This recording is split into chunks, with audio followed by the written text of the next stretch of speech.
Hundreds of patients who suffered unnecessary or botched breast surgery at the hands of surgeon Ian Patterson are still waiting for compensation.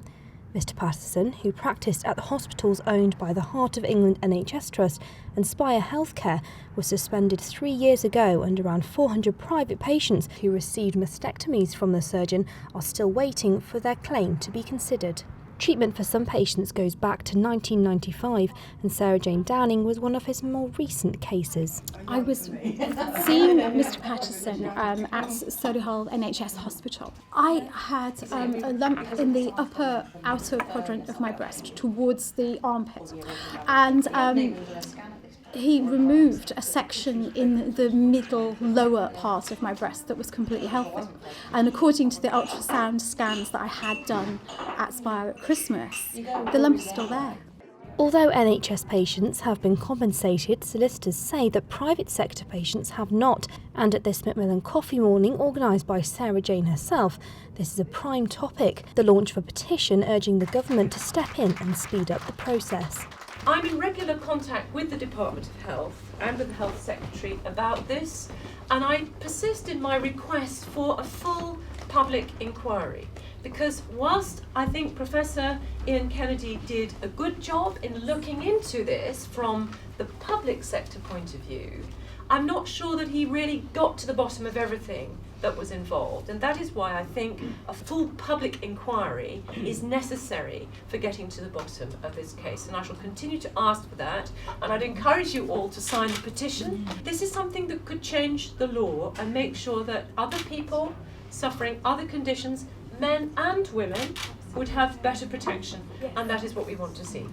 And Michelle Flanagan volunteered to be the first to sign the petition.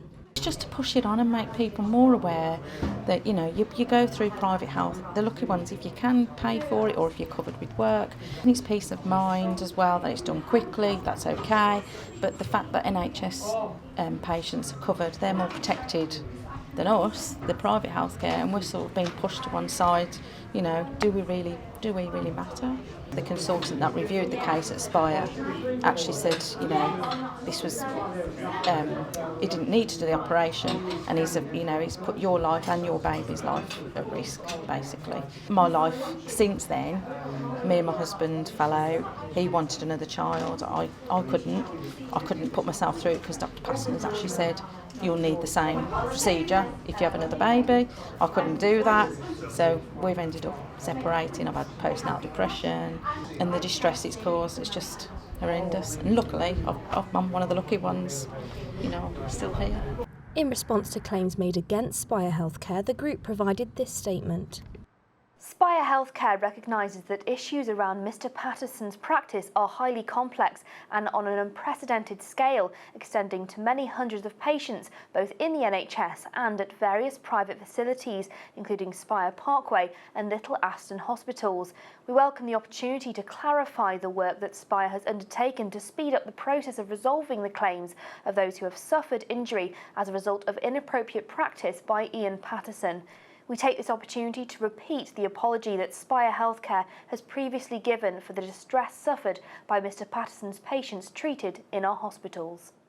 For patients, moving on with their lives is not an option, and their battle continues. Lois Swinnerton for the Midland in Knowle.